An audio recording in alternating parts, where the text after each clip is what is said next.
anything different? Hello, sir. Yeah. Myself Saurabh Sutar from JSPM. Yeah. I tried a guessing game last night, which takes a random number and let the user decide. Uh, Let the user guess the number.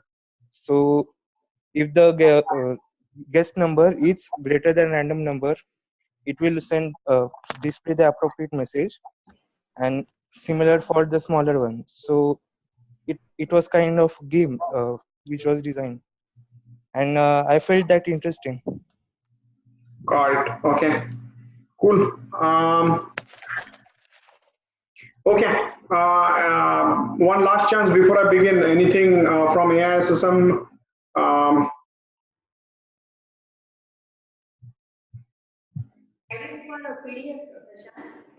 yeah, I can hear you, but you need to speak a little bit louder, unfortunately.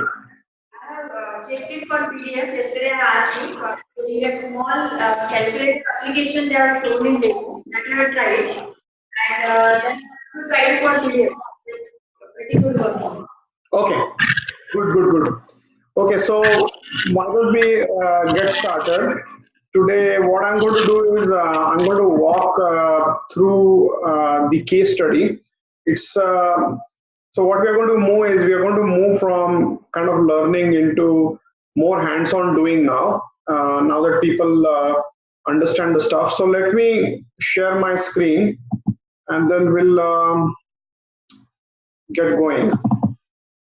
Okay. So basically, what we are going to do is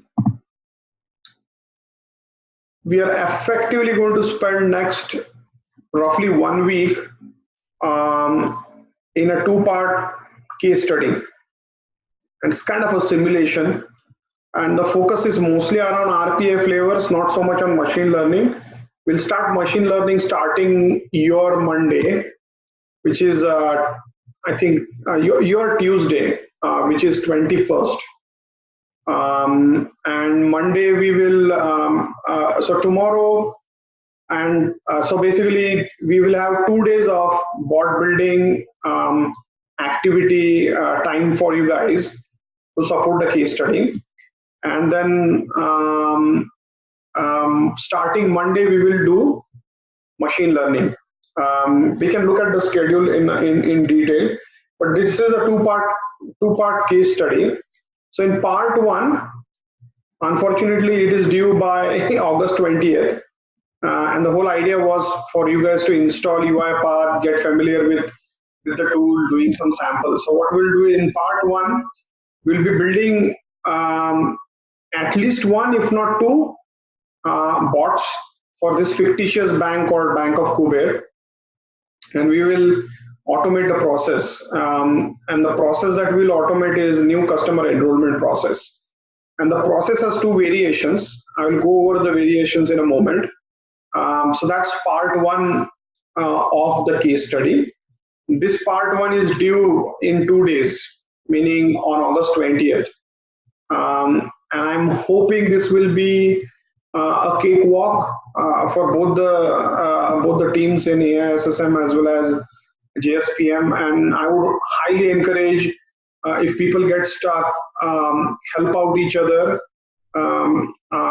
Exchange ideas, exchange notes, not just between your other peers in the same college, but don't hesitate to set up a Jitsi call or set up or just ask questions on WhatsApp, and you can help out each other. I don't know whether you guys work on Saturday and Sunday, and if the labs are open Saturday or Sunday, but you can pretty much work on your laptop if you have access to. But I think 2 days should be good enough for this body of work. Okay. Variation one will produce one bot. Variation two will produce the second bot. So that's part one. The other part is mapping a real life business process, and this is kind of a little bit due in 1 week. Like August 27th. We don't want this. We are kind of keeping it a little bit open-ended. So what you're going to do is you're going to do a process mapping exercise, and I will not as part of today's session, but I will send bunch of um, video watching material, what process mapping is and how it gets done. So basically, you're going to learn about process mapping through the videos that I would send probably tomorrow, not tonight, but somewhere around your end of the day, or maybe early Saturday morning your time. And your challenge is for part two is pick up one domain out of these two domains, right? Either choose your college as your domain, and that's an educational setting, and there are various departments, right?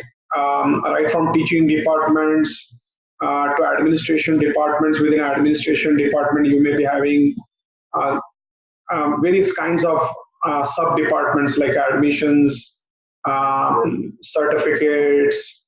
Maybe there are departments associated with payroll of the professors. Maybe there are departments associated with dealing with contractors, so on and so forth, right? Or grants for that matter, right? So understand. I mean, Madhvi madam and Professor Zaveri. I think I don't know if he's on call today, but if you can help and drive the students um, to understand where there is either high volume of a particular type of request and in a particular domain, where there is a lot of manual intervention and then basically automation would benefit, or where there is quality issues, meaning people are making mistakes because they don't have time and lots of volume. So basically help the students do a process mapping activity, which is generally has a certain set of practices, which includes interviewing, which includes time study, which includes analyzing the process data, so on and so forth, right? So either you can use your college as your domain for identifying that process, or you can go to an outside domain. And an outside domain could mean somebody in the bank. I'm not so sure how easy or difficult it is.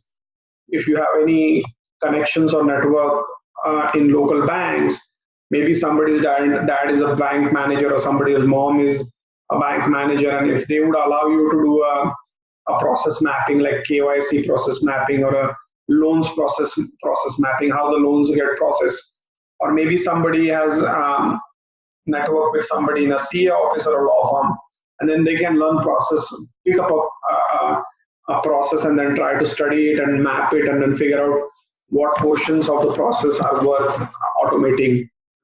So that part is due in 1 week.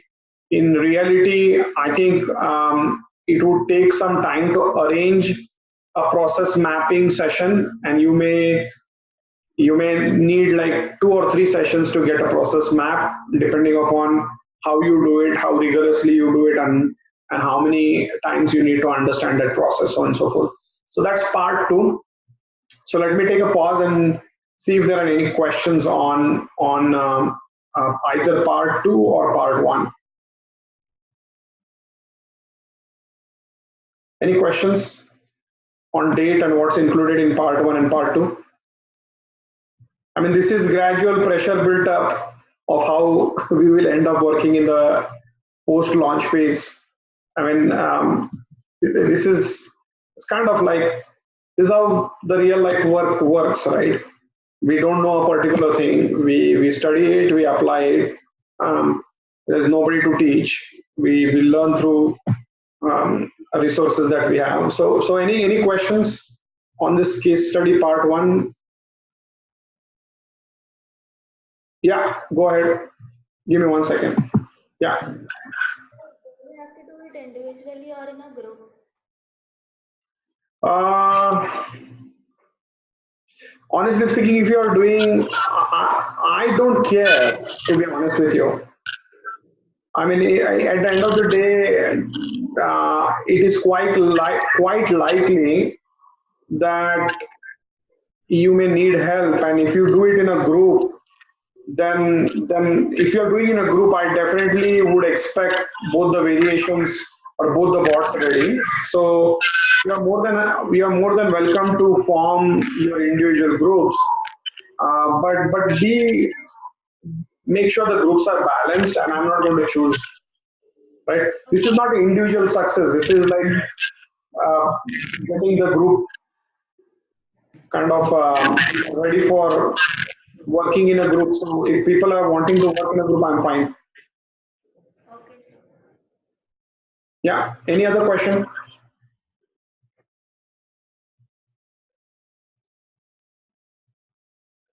GSPM?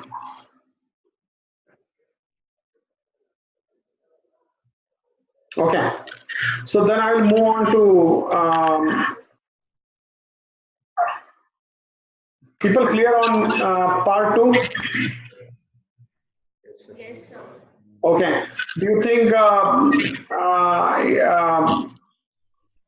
you will be able to pick up a domain college, or and I think if you are picking up your college as your domain, then you better pick different kinds of processes. At least the college benefits out of your process mapping and identifying automation opportunities. Make sense? Yes. Okay, cool. So why don't we switch to the business the case study part now? Okay, so here is Bank of Kuber. Bank of Kuber is a a fiction bank. It's not a real bank, but as you can see, it's one of the biggest banks in the country. It has about 85,000 branches, about 3.1 million customers, and about 2.1 million customers out of the 3.1 are attached with a rural branch or a local branch, right? So the branch has a concept of a regional branch. The regional branches are kind of arranged in such a manner that they are strategically located to cover a particular region, and they generally have a mid and a back office, and they're scaled for few states and about hundreds of local branches as such, right? So that's where the regional branch scales its operation. The local branches, they're all over the country. They are in remote places where there is absolutely no connectivity, unpredictable electricity, no more than one computer in a branch manager's office, if at all there is a computer. And they will generally deal with mostly the front office activities as such. So what we are going to do is we are going to look at building a bot for the new enrollment, new customer enrollment. So what happens is the local branch has only one computer, okay, and typically assume that computer is in the branch. Sorry, not branch, the local branch manager's office, and typically they have a banking hours, right, between like 9 to 1 p.m. in the morning, and all the paper applications, whether it's for loan, whether it's for new account, what have you, those applications are kind of secured or taken in during the banking hours for the customers. And after 1 p.m., the bank shuts down for the customers. But now, suddenly, all those paper applications are kind of assembled together, and a bank's front desk officer collects all those paper applications and manually creates an Excel file, right? And the Excel file typically contains critical data about each applicant, right? And it might be Aadhaar number, first name, last name, where the particular person's address is, and what kind of application is done. And that Excel file is sent through that one and only one computer through a dial-up connection the regional bank. Now the goal here is the regional bank typically has a human which will be receiving this Excel file, right? And then it will key in the data that was received through the Excel file into the new customer enrollment application, right? So, so I'll show you the example. Give me 1 second.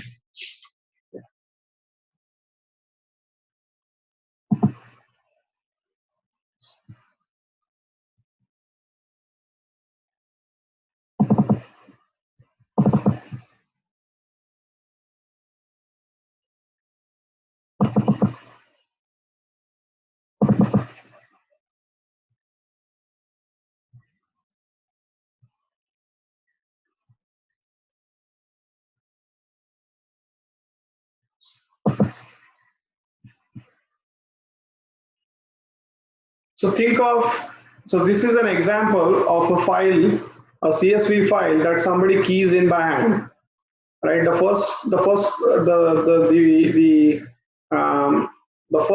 it's a comma separated CSV file, which can be seen even in Excel spreadsheet.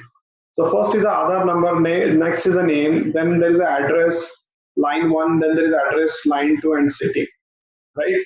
So basically here are some entries on a particular day. Let's say there were 3 applications of loans, right? So for simplicity, there will be this Excel file created by that person, and now that file is sent to the branch office. Now in branch office, what happens is, in branch office, give me 1 second.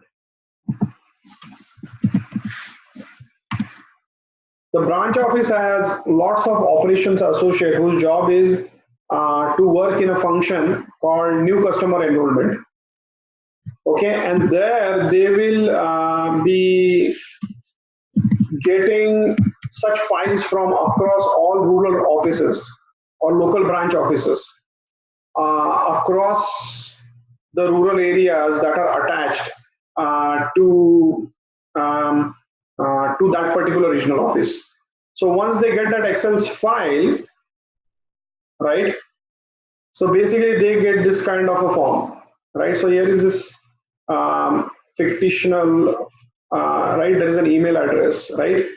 So now the file does not have this particular file does not have an email address, right? And this particular system requires an email address. So the basically that person might be making up a default email address, and then there is a first name, there is a last name, there is Aadhaar number, PAN number, address information, right? PIN code, contact information, mobile, landline, so on and so forth, right? And then you basically submit, right? So give me 1 second. So the form, the system will actually look like this. So when I send you the URL, you're essentially looking at a system which will kind of, it's a 3-page wizard kind of a flow, okay? And the end goal is, so basically let's try to do this, right? So let's say, hey, I fill in some information. Everything with star is mandatory, right? I'll some Aadhaar number, some fictional Aadhaar number I create, some fictional PAN number I create. I click next. Then I'll create some house number, some building number, some landmark.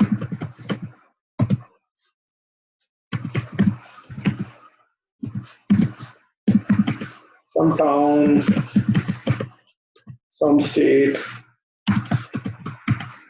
some pin code.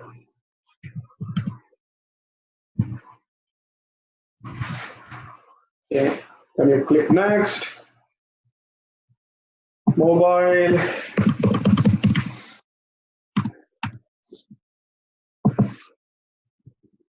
And then you hit submit. Okay. So now, so this once you do this, what it says is thanks for choosing Bank of Kuber. Your account will be active after KYC. So forget about the KYC process. We are not touching the KYC process yet, right? But now your account number will be issued, but it will not be active as such.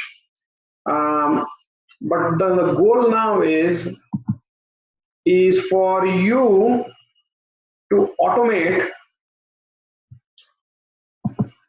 all of that work that is happening for various Excel files, which are, think of one Excel file, right? And then one person is doing this over here. Now think of hundreds of Excel files coming, and then now that particular person has to just receive that Excel file and take those Excel. There might be 3 records in a given Excel file. There might be 30, depending upon how the local branch does the business.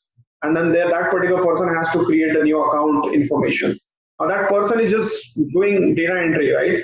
So that activity is happening over here. So what we are going to do is variation 1 will try to solve the problem of automating receiving the Excel file, reading the Excel file, and then just going through this flow of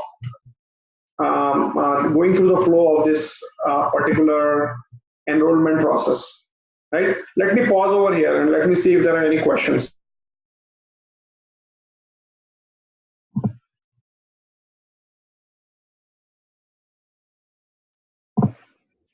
Any questions anywhere?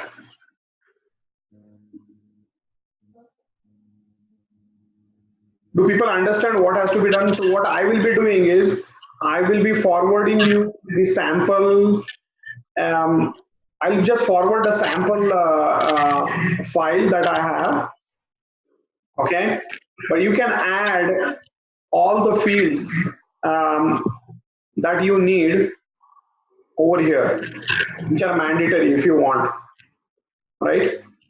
Right. So that's the variation 1. And variation 1, we are the core play. The core play of the bot is solving high volume problem, and there are like lots of associates just doing this data entry thing. And think about it, the data entry is happening over here in the Excel file, and then it's happening over here. So there is when you try to do this at bulk, not only you need lot many people, but you might be copying and pasting over, so you might be creating wrong applications and wrong customer IDs.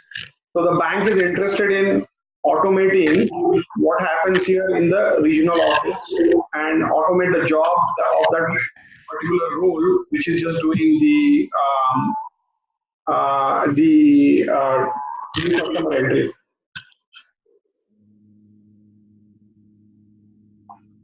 Give me 1 sec. Make sense?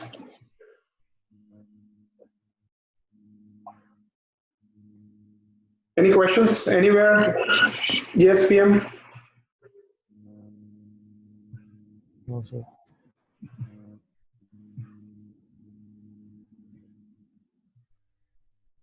Either this is very clear or people are okay. Okay, so that's variation 1. So now what is variation 2? Okay, now variation 2 is very interesting. Now, come on, give me 1 sec.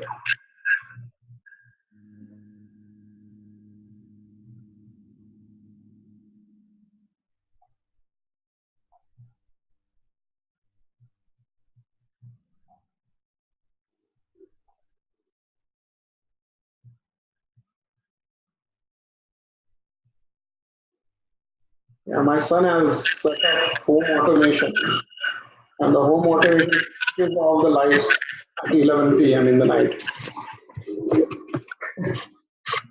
Okay.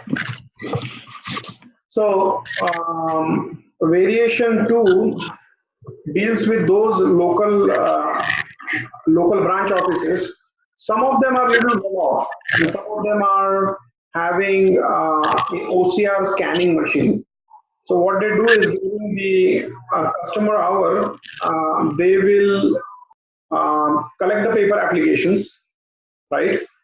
but what they will do is they will scan the paper applications, right? Because typically the paper applications eventually has to be archived, right, from a compliance perspective. So even in variation 1, eventually all those paper applications, right, get taken to the regional office for an archival perspective. So what we are doing over here is we are saying like, hey, these some of these in variation 2, some of these local branch offices, they're generally big and they're slightly more sophisticated. They may have more than just one computer, but they would have like a little bit of technology over there. So what they do is they will scan things locally over there and avoid taking all that paper to the regional office and then scanning and imaging over there. Instead, what they do is they scan an image over here and then they send the images separately to the bank, right? But then people don't look at the paper applications. People actually look at the images and then they create the Excel file, right? So now when they are looking at the images and creating the Excel file, hey, can we write this RPA bot too, which does computer vision? Meaning, this particular bot now has to look at the PDF file, okay, of the form, okay, paper scanned form, and read the text of the paper form, correct? And then create this Excel file. So this Excel file that was manually done by a human now suddenly works on a bot, an attended bot. So what we have done is we have got rid of this manual building of this Excel spreadsheet, and now all we are doing is we are creating images which we have to create anyways, either in this regional bank, regional office, or we had to do in the local office and send the images. So creating images was needed anyways from compliance and archival perspective. But now what we are doing is, can we take those images and create this Excel file? Okay. So now that will be the variation 2, right? Now let me pause over here and answer questions, because I think for today we are going to cover these only 2 things, and what I'm going to do is send you the sample Excel file and the URL for the system, and tomorrow I will send you the process mapping videos. I would rather not waste time in showing those videos on this call. If people can watch those videos and ask questions on WhatsApp for the part for this the other part 2 of the case study. So any questions? Yes, PM? Akash, Saurabh, Rohit.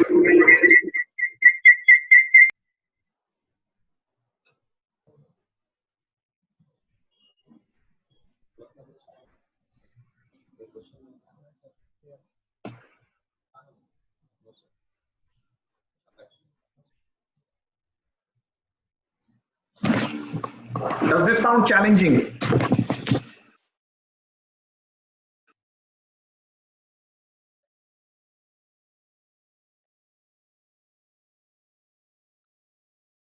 So I'm going to call out those people, at least Purva, Nishant, Shreyas, Keshav, Rishikesh, Akash. No, sir, no question. This sounds exciting. This sounds exciting. Sir? Yeah. Hello? Yeah. Can you please explain how the computer with scanning OCR capability works? Can I what? The computer with scanning OCR or OCR capability, how does it work? Got it. So what we are going to do is, we are going to do, one sec. So we are going to take, so what I would do is, I would actually start with a PDF file, right? Start with a PDF file of a form. Okay, and so just have a PDF file. So let's check a sample PDF form for testing.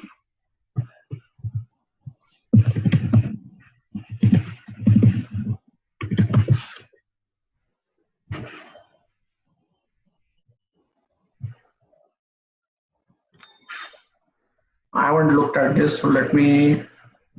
So I assume that this is the PDF file. Okay, let's not get into handwritten text yet. Okay, let's just say this is some PDF file, but instead of this way, this is not a good example. Hold on. Sample.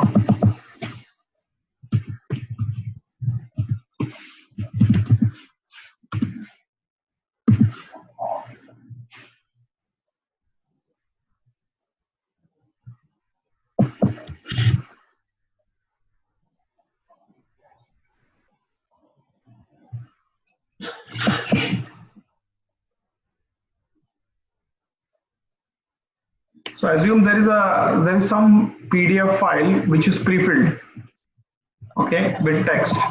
So now take that text file, okay, PDF file, put it onto your local drive, right? So basically, what you're doing is, if this is your machine, okay, and if this is your UI path, okay, Studio, basically build a bot which will read on one side from here, right? And this is your desktop. Okay. So basically, you're going to do a scan. Now, from a scanning perspective, let's figure out UI path.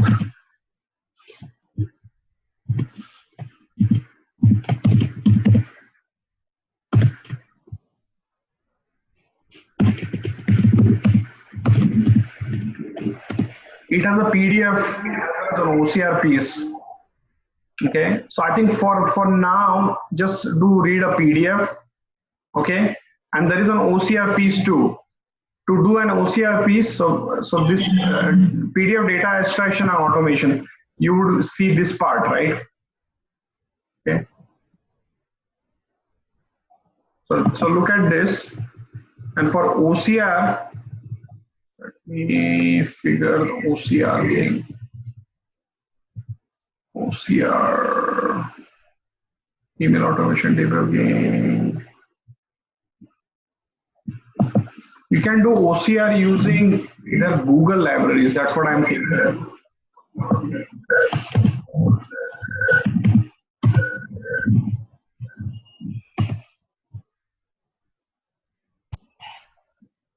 How to extract text using OCR UI path.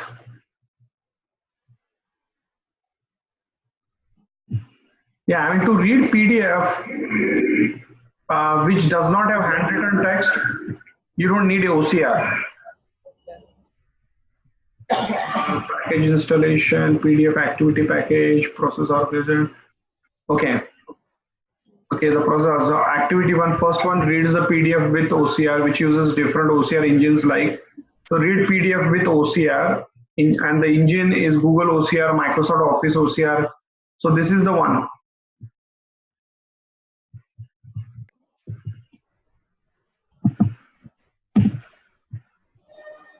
So you'll have to explore this. Purva, did you get it? Yes, sir. Okay. Honestly speaking, I would make this particular problem incrementally difficult. Right? First, I would focus on building. Look at what is inside this. So basically, suppose that, I don't know, let me check if I can make a PDF version of this form. Give me one sec. Can I make a PDF version of it? Preview settings. Okay, give me one sec. Add-ons, preference, get file, print. So if I say print, okay.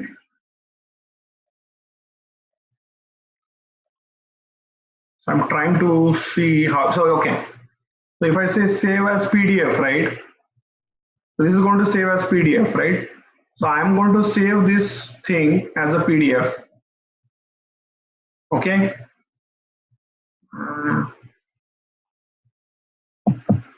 Okay. And now I will take that PDF. One second.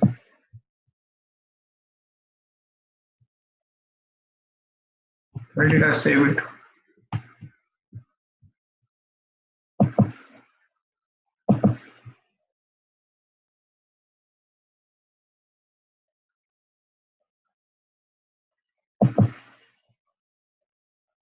It's in downloads. Okay.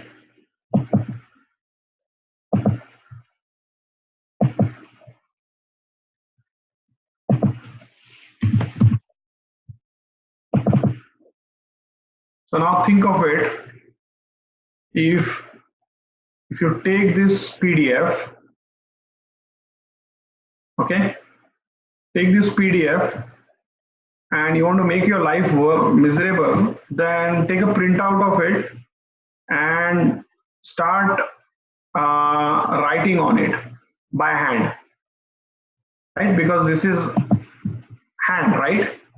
So you fill this form by hand, and now you can use OCR, handwritten OCR, right? I doubt OCR's handwritten OCR. If it is not Google, then I think the accuracy is very bad.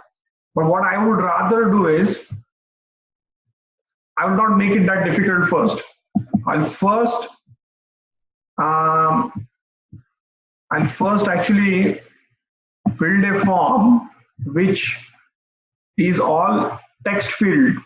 It's pre-text filled, and the only thing I will do is sign by hand and simulate that the form is actually filled by on the computer of the more sophisticated local branch, and all you need to do is make sure the sign of the person is taken. Now once the sign of the person is taken, now you are signing on a paper, right? So it becomes imaged. Make sense?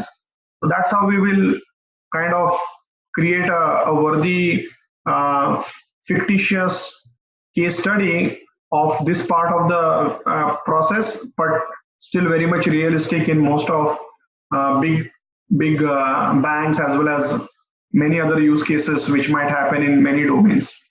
So Purva, you get it?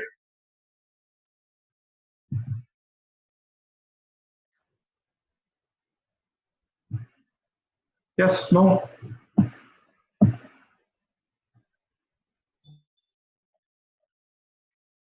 Any questions?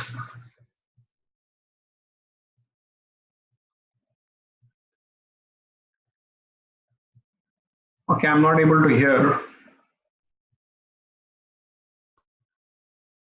Any questions? Anywhere? So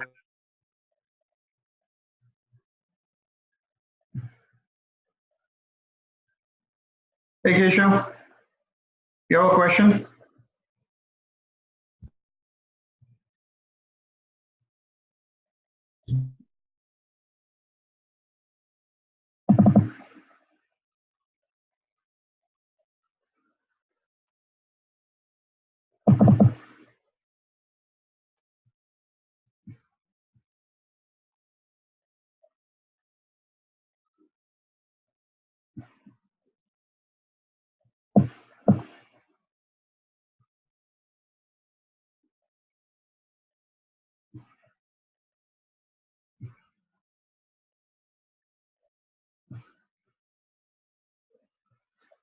Hello?